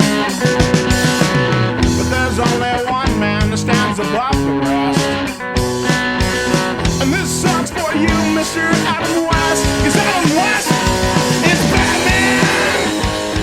That's what I'm talking about. All right. I don't know I'm not alone because clearly the Plaid Jackets wrote a song about it. People out there that'll like you. I know. That's for sure. That's dead trick. Your Pioneer Valley forecast today is going to be rainy. Downpours heavy at times with a high of 58. Tomorrow, rainy with a high of 59. It's 55 right now in downtown Springfield. I'm Steve Nagle, and that's the news on Rock 102. Oh, yeah. An Uni pizza oven isn't a grill. Rock 102, Springfield's Classic Rock. 749 in Fleetwood Mac with Bax and Nagle on Rock 102. Going to be rainy, heavy at times with a high of 58. Tomorrow, rain with a high of 59. It's 56 right now in downtown Springfield. Couple of things. First of all, this Sunday, Baxy's Musical Fun Bag will be playing songs from The Cure, The English Beat, The Cocteau Twins, Joy Division, Husker Du, and more. Twins. I know. Raspberries Records is our sponsor, has been for years. The Baxy's Musical Fun Bag T-shirts are available. Limited edition T-shirts available at the Ludlow store. Definitely want to check those out. Those are dope-looking shirts. And again, all of that Sunday night, 9 o'clock. It's Rock 102's loudest hour. Baxy's Musical Fun Bag at Rock 102. By the way, $20 dinner and a comedy show tonight. Stuffed Shells headline the evening. Well, there's also be a comedy show along with it. It's not just the meal. I mean, it's like the actual show is really the star. No, but in this economy, where are you going to get a meal and a show for $20? I mean, I've had stuff off a menu in other places that was like $20, but there was no show. No. In fact, sometimes the food I ordered was a no-show. That doesn't happen where we are. Oh, I know. I'm talking about far lesser joints than this. Oh, well, I'm sure. Occasionally, I'll go to places like that and not get exactly what I ordered. Was there? Does this happen to rhyme with Friendlies? No, actually, to be honest, the issue with Friendlies is never whether I got the food; it's how quickly the food arrived, and then how quickly the bill would arrive. The bill would get there before the food did. Oftentimes that was the case, but when that was not the case. A 30-minute lunch wound up being 4.5 hours of just sitting waiting around for something to happen. Hey, good food takes time to cook, Bax. Yeah, well, it shouldn't. You shouldn't be growing it in the fields right. beyond the Friendlies location. Here's something. You want to get the living bejesus scared out of you again? Sure. I like scaring the living bejesus out of people. From daily selfies to group photos, the classic V hand sign may now pose a security risk, with AI technology making fingerprint theft easier than ever. According to a news report on May 12th, in a recent reality program, Chinese security expert Li Chang demonstrated how fingerprints could be extracted from a celebrity selfie using AI tools, warning that the seemingly harmless hand sign could put personal biometric information at risk. This is fantastic. This AI thing is probably the best thing that ever happened to humanity, isn't it? Am I right or am I right? Well, I mean, you could put those fingerprints at crime scenes, or shove them into evidence folders, and they may have nothing to do with what your fingerprints were involved in or not. But if the camera was good enough, my iPhone camera couldn't do that. But if you had a camera that was good enough with enough pixels, you could probably figure out what kind of schmutz is underneath a fingernail if you really wanted to. If the pads of the fingers are directly exposed towards the camera and photographed from within about 1.5 meters of the lens, there's a high possibility that fingerprint information can be extracted relatively clearly. Did we used to work for that guy? No, this was Li Chang from the Chinese security firm. Interesting. So don't show your hands during these selfies. Yeah, photos taken from 1.5 to 3 meters away could still reveal roughly half of the fingerprint. Concerns over fingerprint replication from photos are not entirely theoretical. In 2025, a group of criminals in Hangzhou reportedly tried to unlock a smart door lock using a hand photo previously uploaded online by the homeowner. Homeowner says what? What? Oh, you got me. This is like, this was Tom Cruise in Mission Impossible, the first original Mission Impossible movie. They had to do the eye thing, and he duplicated the eye thing, and then he gained access to the CIA safe room. Ain't that just crazy? That's crazy. That's crazy talk. That we're even thinking about this. But again, AI, best thing that ever happened. Oh, yeah. Nothing bad has happened or could possibly happen as a result of it. Now, while the V sign is traditionally associated with peace in many Western countries, it has long been a staple photo pose in East Asian countries, including China, South Korea, and Japan. Now, do I run the risk of having my fingerprints duplicated by AI if I'm flashing gang signals on my selfies? Yeah, I don't know who's really at risk though for stuff. I'm just saying, if I wanted to do some gang stuff in my on my Instagrams, I wonder if that would be seen as a problem down the road. Could possibly be. News reports about fingerprint theft linked to photos especially struck a chord with South Koreans, who are widely known for using a variety of hand gestures when taking the pictures. Isn't the V sign basically a must in group photos? This is scary, one user wrote. All right. I'm beside myself. It makes me very nervous. How nervous does it make you? Well, I'll get over it, but I'm just saying, now I don't know what to. I always don't know what to do with my hands when I'm taking pictures anyway. Now it's going to be even worse. I'm going to have to hide my hands under my armpits or something. Yeah, I keep getting these calls from this. I don't even know. It's clearly a scam because they're like, "We have important paperwork to deliver to you, and it will be delivered, but we need to discuss this matter." Yeah, okay. I'm like, why don't you just deliver the paperwork then? You try to call the number back, it's a dead number. Of course. But they want you to call this other number. Yeah. Okay, well. And I'm like, I don't think so. If you're really threatening somebody with papers to be delivered, then a sheriff will show up at your door. A sheriff deputy will show up at your door handing you those papers. If, in fact, that is actually a sheriff's deputy. Not. Why, it could be wrong. Yeah. You never know. Speaking of crazy numbers, 10th caller right now, 293-1021. We got a 4-pack of tickets. It's a Thunderbird Thursday. Thunderbirds are going to be taking on the Wilkes-Barre-Scranton Penguins at home next Tuesday, the 19th. And we happen to have tickets this Atlantic Division Final Series. 10th caller, 293-1021. Good luck to you. There you go. It's hottest game in town. That's right. 7:56 on Rock 102. And now, Bax's View from the Couch. Brought to you by Rocky's Ace Hardware, your grilling destination. Weber, Big Green Egg, Uni Pizza Ovens, and Traeger Woodfire Grills. Hey, good morning, sports fans. How the heck are you? Folks, tonight the NFL released the entire schedule for the 2026 NFL season, a schedule that's been carefully crafted to accommodate and maximize all the many things that the NFL wishes to accomplish this year. The most pressing of which is how to make more than the $23 billion in revenue that they raked in last year. And the best way to do this is to release a schedule that takes everything into account for the more than 272 games in the regular and preseason that teams will be looking forward to this year. Unfortunately, this involves the NFL scheduling 9 of those 272 games outside the United States. Yeah, that's right, 9 games this year, the most international games in NFL history. You'll have games in Australia, Brazil, 3 games in London, 1 in France, Spain, and Mexico City. It also includes the game between the Patriots and the Detroit Lions, which is scheduled in Munich, Germany, for a thrilling Week 10 matchup. Now, I know many of you Patriots fans might be thinking, Baxy, I'm not wasting my hard-earned money on international travel and secondary accommodations, no matter what sort of AAA discounts may be available or how many points I've racked up with my Marriott Bonvoy awards. Well, I can't say I blame you. Sure, Munich, Germany sounds like kind of nice, but I prefer my football games to be played at reasonable time zones. The city of Munich is 6 time zones ahead of us, and as you know, I can barely manage the one I'm in right now. You see, Roger Goodell is hoping that one day the NFL will expand their international presence to play as many as 16 international games per year. That's an increase of 7 more games. Jacksonville's already saddled with 2 international games in London this season. And if I'm a season ticket holder, do you think I've got that kind of money for 2 cross-Atlantic international flights in back-to-back weeks? You gotta be out of your mind. No, folks, this is a terrible idea. Football is the best thing we have in America. And if the French, the Spanish, or the Brazilians really want to watch, they can either start their own league or watch it on TV like everybody else. But hey, enough of my yapping. Sports brought to you by Rocky's Ace Hardware. Pancakes, bacon, eggs, Breakfast is on the griddle, the outdoor griddle.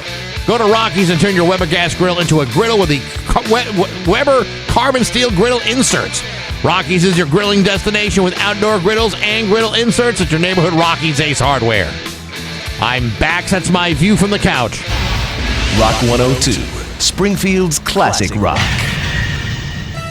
Journey with Bax and Nagle at Rock 102. It is going to be rainy today, really rainy. Downpours heavy at times with a high of 58. It is 56 right now in downtown Springfield.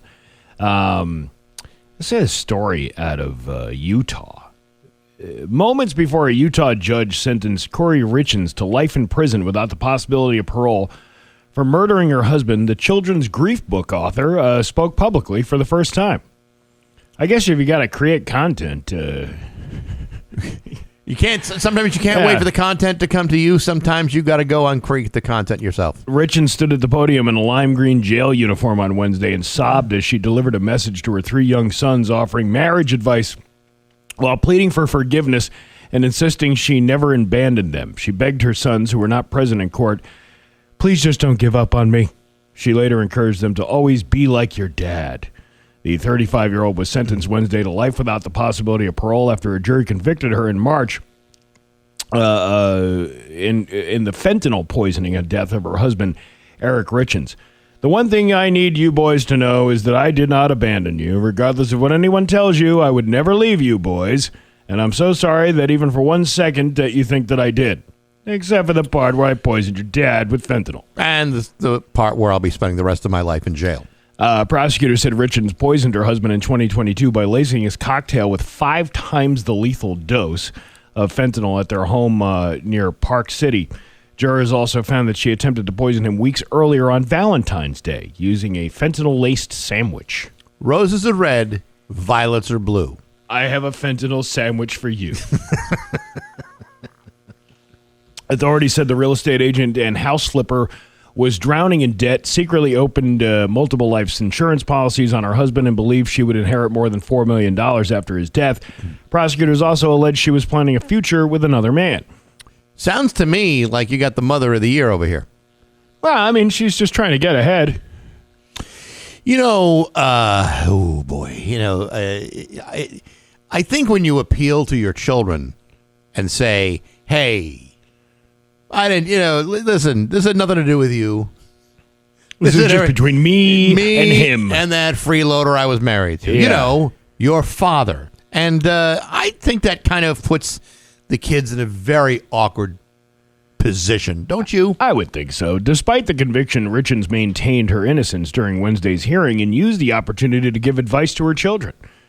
Because, if you're going to take advice from somebody, it's the person that killed your dad. I find sometimes that the best advice is given between like a plate glass window on 2 opposing phones.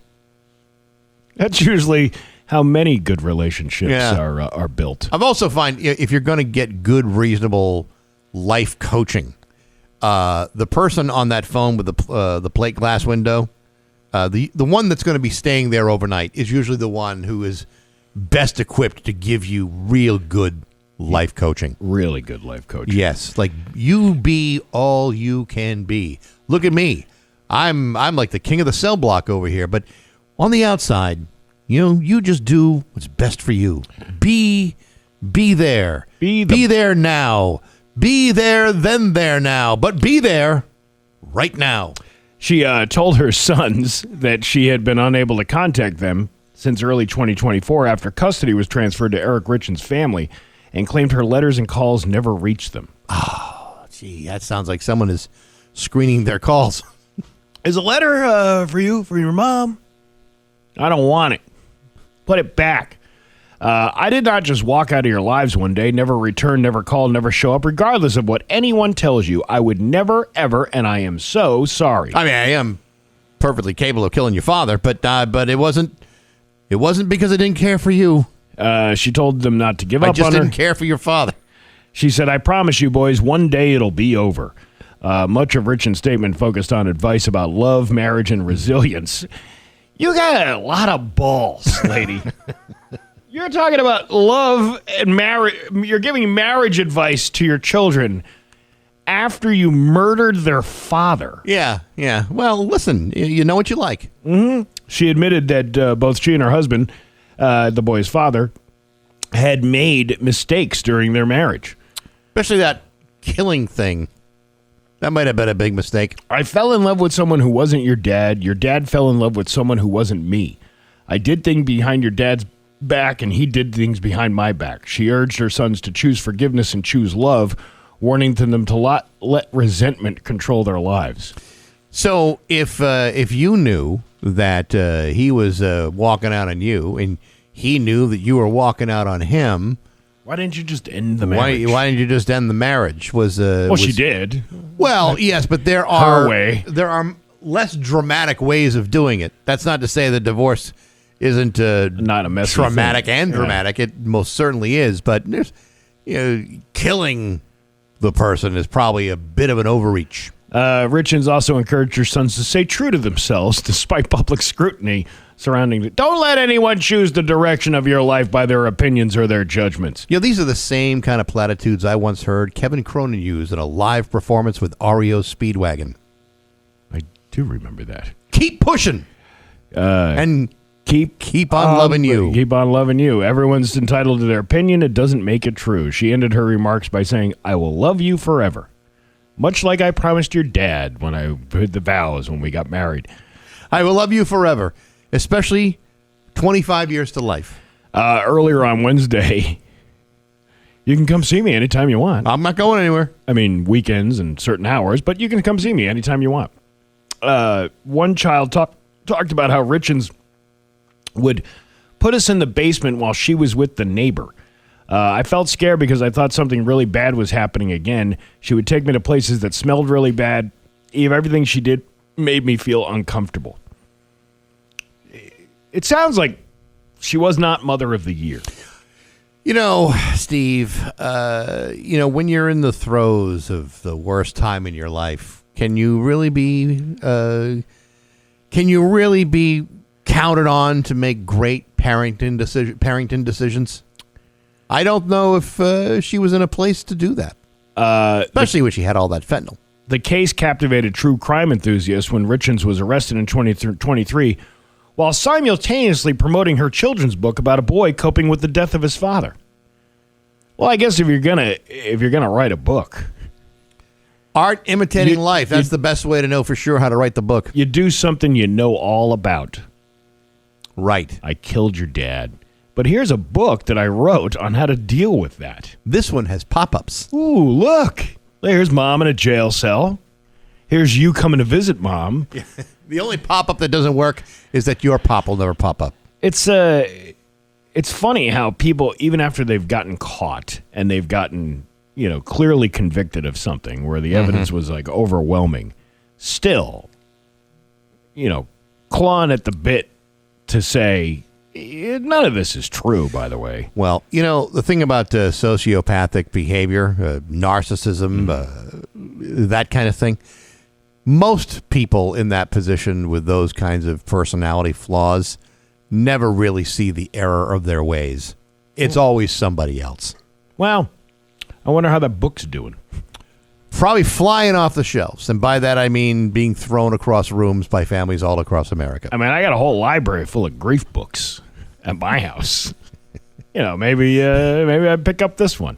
I could not put this down. This lady knows exactly what she's talking about. I don't know why, but I found that book to be so funny. Yeah. It's 8:21 on Rock 102. The Rock 102 Springfield's Classic Rock. It's 8:29 and John Cougar, Mellencamp on Rock 102. I think our neighbor downstairs was like, "Hey Rick, Rick, what about that keyword for the Maytalica contest?" Well, Steve, I'm glad you reminded me of it. It is time for the Maytalica keyword. The keyword for this hour is the word black. Black. BLACK. Go to Metallica contest page on rock102.com. Enter the word black for your chance to win airfare, hotel, and tickets for two to see Metallica at the Sphere in Las Vegas in October. You got until midnight tonight to enter the keyword for your chance to win. Again, the Metallica keyword is the word black. BLACK. Good luck from Rock 102 Springfield's Classic Rock. I saw a red door and I wanted to paint it black. That's a different band altogether. There's no colors anymore. Oh, look at you. I want them to turn black. I see what you're saying. I know it's a different band, but still. But it's a classic. It's that word that reminded me of that. I'm sure that's probably one of the first songs that Metallica learned when they got together as teenagers. I saw the girls walk by dressed in their summer clothes, and I have to turn my head until the darkness goes. Mm-hmm. I see a line of cars. They're all painted black with flowers and my love, both never to come back. So deep. So profound. I've seen people turn their heads and quickly look away, like a newborn baby. It just happens every day. I feel that deep within my soul, Steve. I'm so glad you're sharing that with us today. I see my red door, and I want to paint it black. Well, you could probably do that with painting supplies you bought at Rocky's Ace Hardware. There you go. Good people, rock solid service, a paint advisor in every store. Yeah, who's the guy over there in the East Long Meadow paint department over there? Well, I'll have to look at my notes. He's been there forever. But anyway, yes, go and ask for a paint advisor at your neighborhood Rocky's Ace Hardware in case you will see a red door and you want to paint it black. There you go. Oh, look at the time. It's time for news on Rock 102. Here's your Western Mass News First Alert Forecast. 8:33 with Bax and Nagle on Rock 102. It's time for news brought to you by Naples Home Buyers. They buy homes as is and offer solutions to any problems. Naples Home Buyers. Here's local radio icon Steve Nagle. Thanks, Bax. If you didn't have enough to worry about, Connecticut health officials reported the state's first positive case of monkeypox. Monkeypox. A resident who recently traveled to Western Europe tested positive for the variant, the Connecticut Department of Public Health said. According to the DPH, the case was tested and confirmed that the state public health lab in Rocky Hill officials have not said where the person who tested positive lives. The DPH noted there are two types of Mpox virus, Clade 1 and Clade 2. Clade 2 has been spreading in the U.S. since a large outbreak in 2022. Clade 1 has mainly caused outbreaks in Central and Eastern Africa and has recently been found in Western Europe. The difference between the two of them is Clade 1 sometimes can cause more severe diseases. That's Dr. Paul Anthony from the Infectious Diseases at Hartford Hospital. Doctor said the symptoms to look out for include fever, headache, but the biggest sign is a rash. The virus, what if you were in the throes of passion with some hooker in Eastern Europe? Or maybe with Lancelot Link's secret chimp. Yeah, might not be monkeypox. Might not be. Anthony said the virus spreads quickly and is transmitted to someone when they come in contact with the person infected. It's transmitted by close contact, which you will have when people are having sex. I'm sorry, did you just say sex? I did, Bax. I said the S word. Now, I'm reading on the internet, and if that is to be believed, it is transmitted through skin-to-skin contact and through the exchange of bodily fluids. It almost seems kind of worth it, doesn't it? In a way. I mean, if a guy gets, a little lonely, got a notion, maybe some skin-to-skin contact and so the spread of bodily fluid doesn't seem like the worst thing in the world. Well, it's like when somebody says they have mono, you're like, you got the kissing disease. Who you been kissing? And then when somebody says you got monkeypox, you're like, you got the monkey disease. Who you been monkeying around with? I got the rash, the scabs, and the bodily fluids that are like burning in every part of my body, but in the end, it was worth it. Yeah. She was a nice girl. She was a nice girl, but you probably should have wrapped it up before you monkeyed around. If you probably. will. I know what you mean. Yeah. That's not more fun than a barrel of monkeys by having monkeypox. No. In fact, I would say stay away from the skin-to-skin contact with a barrel of monkeys. I mean, I know, let your freak flag fly, but sex with monkeys, if you just stopped doing that, you wouldn't be getting monkeypox. I don't think it's so much about sex with monkeys, Steve. I think what's happening is people will catch monkeypox from somebody from somebody else and then spread the monkeypox unknowingly to somebody else. And it's like it's not like this people having relations with innocent primates. You don't know that. I don't know that. You're right. Yeah. I don't. But I would like to believe that's not really like a big thing that's going on. Like all of a sudden, like petting zoos are in danger. Let's say you're a lonely man, right? You want to take a trip to Eastern Africa or Western Europe or wherever. And you're walking around by yourself. You're going on all these safaris. You're going on all these tours of old Europe and whatnot.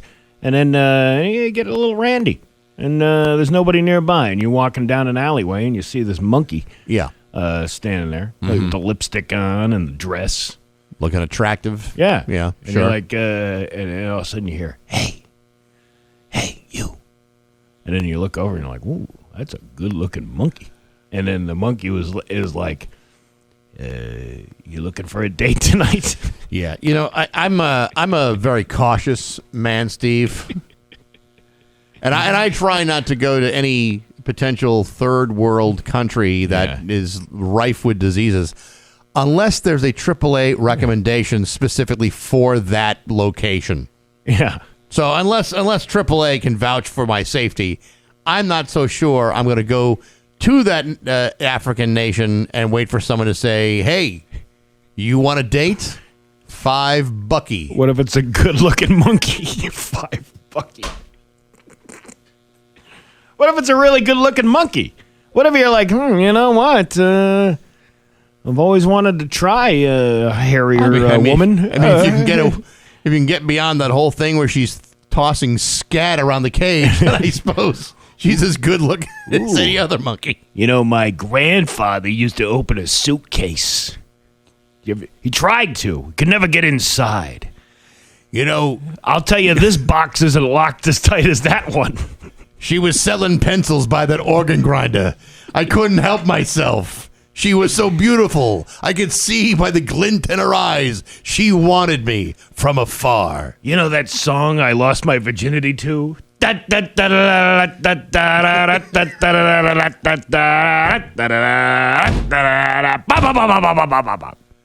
can you do for me? Well, I can eat an entire banana without peeling it. Get in.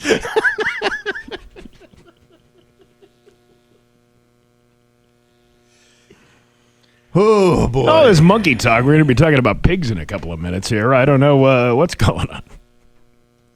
A pig roast. Yes, a pig roast. Exactly, yeah. Yes. So just stay away from the monkeys. If I could give you any bit of advice, if you're traveling abroad, yes, do not pick up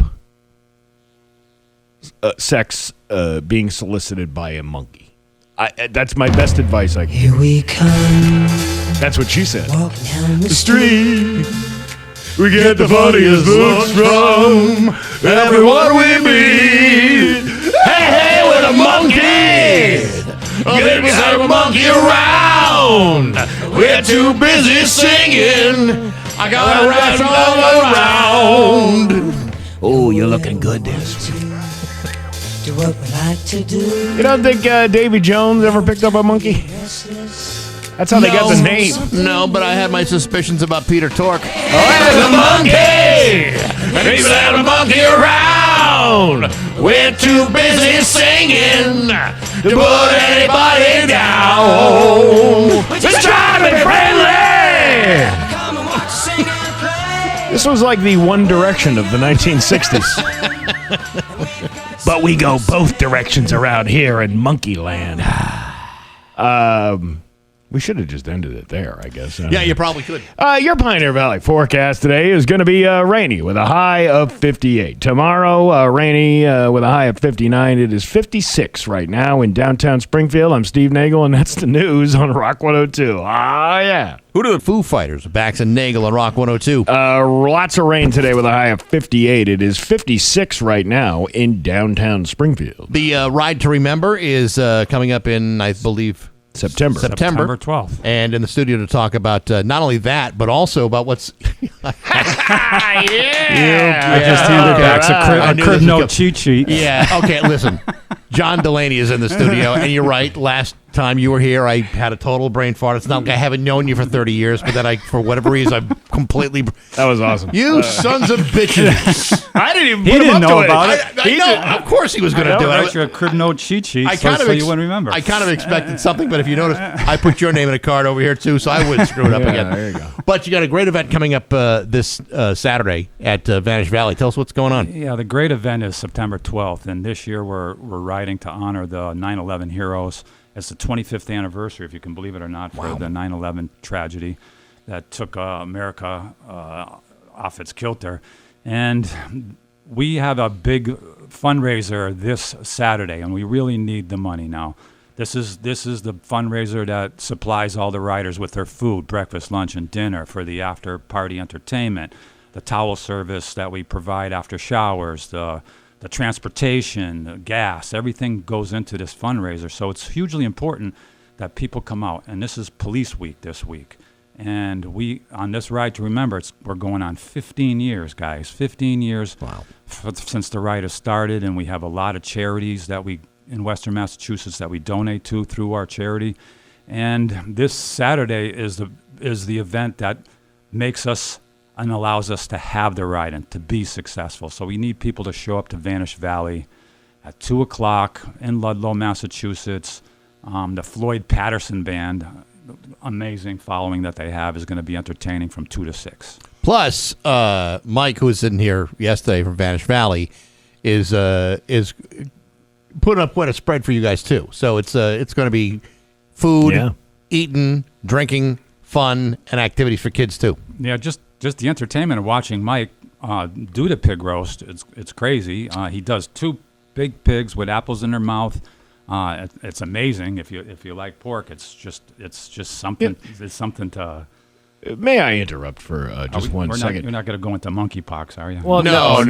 We're through with that. Bax and I were kind of discussing a little bit off the air and wondered if you saw the irony of an event for police officers where they're roasting a pig.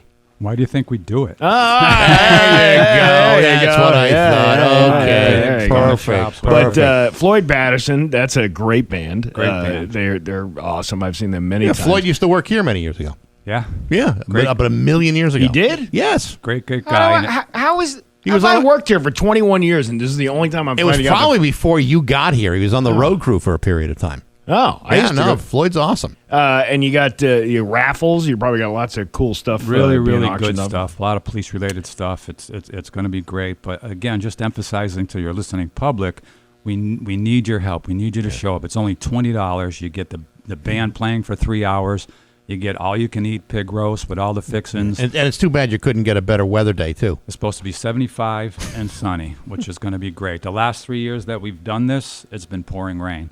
So this year it's a treat, actually. And those events still were successful. Hugely it's going to be successful. even more successful when you got a nice day out, But a they nice have spring day. Outdoor band shell at Vanish Valley. You got a huge tent, plenty of places to sit. Bring a blanket, bring a chair, sit down. Only $20 for all the entertainment and food that you can eat. And kids under the age of 15 are free. 15 are free, yeah. Which made me think, well, how old is your kid now? My kid? Yeah. My youngest kid is 20. Oh, 20? You just missed it. The deadline. For some reason, we'll slide him in. I'll slide him in. I thought he was still 15 for 4 years in a row. That's too bad. But I know we've had you in here many times, and people know what the Ride to Remember is, but there are some people out there that don't know what the Ride to Remember is. So please just kind of give us a synopsis of why you do this and going. Thanks for asking that question. Going back through the history of this, 15 years ago, I lost a friend, Kevin Ambrose, in the line of duty, and I remember it like it was yesterday. The day he was killed, I came on your show to talk about it. Couldn't stop crying on your show, and people came to me and said, we need to do something to honor this hero. Well, later that summer, Jose Torres from Westfield also died in the line of duty. It was a tragic loss, back to back for that. So I ride bicycles, so I said, let's do a bike ride from Springfield to Boston to honor him. I figured maybe we get 30, 40. We had about 170 do the ride from Springfield to Boston. And instead of being one and done, we continued it. And here we are 15 years later. And we don't just ride for Kevin and Jose. We ride for officers that lost their lives during that year. Unfortunately, since we started this ride in Massachusetts and Connecticut, there's always been a police officer that has died in the line of duty. I'm waiting for the day that when we do the ride, we don't have anybody to ride for. So we just lost a trooper earlier this month, and then a police officer out east also lost his life. So we're going to be riding for them. And because it's the 25th anniversary of 9/11, a lot of police officers and firefighters lost their lives on that day. So we're doing a ride where we're going to go to West Springfield, and in Springfield where they have 9/11 monuments, we're going to be going to the Air Museum in Connecticut, where they're going to shut down the place for us, and we're going to have a big 9/11 ceremony there, and then on to Hartford and to back. It's a 70-mile ride, no hills. And if anybody wants to sign up to do this ride, if you have a bicycle, you can do this. We're allowing mountain bikes this year. It's relatively flat. It's easy. It's a 13-mile-an-hour pace. So if you heard about the ride, be part of the ride, because when you're a part of the ride, it's just an amazing feeling. I know that you've been to these events that we've had, and it's really mind-blowing to see 500 people on bicycles in the same uniform. There is nothing like watching the sea of blue take off from that start line downtown Springfield, and just watching it go up the hill. Bagpipes playing, people on bicycles are crying as they're doing it. It's just amazing for the meaning behind it, and we're just making sure the public never forgets. Just to emphasize a little bit about when we talk about heroes and we talk about officers who have lost their lives in the line of duty. You mentioned trooper. It was Kevin Traynor, Mass Police State. Just had a funeral yesterday. I was there. Stopping a wrong way driver going obviously down a highway, a major thoroughfare. We joke about police activity. You hear us, do it all the time, but it doesn't. But that shouldn't take away from the heroic efforts of somebody who, this guy, he went the wrong way on purpose to stop this guy from hurting other people. People that were approaching from behind, and if he didn't do that, a family could have lost their lives. Innocent people could have lost their lives, and he put his life on the line, and it cost him his life, and his fiance and his family are it's a tragedy. It's a tragedy. And so many people who wear that uniform, they do it without thinking about it. He's not. When you obviously were on the job for many years. You don't think about. You don't think, I'm not going to make it out of this today. You just do. When duty calls, an emergency happens. It's a split-second decision. Everybody that puts on a uniform and a badge and a gun and goes out and protects the citizens, it's always in the back of their mind that they might not come home that day. But who it really affects is the wife or the husbands or the kids. When they see the father, see their husband or their wife going out to work, they have the biggest fear that they might come home. And just as an example, this trainer, he went to work that night. He was going home off shift, going home to his loved ones, and he heard this call go out for a wrong way driver, and he saved people's lives, and he didn't come home that night. Same with Kevin Ambrose.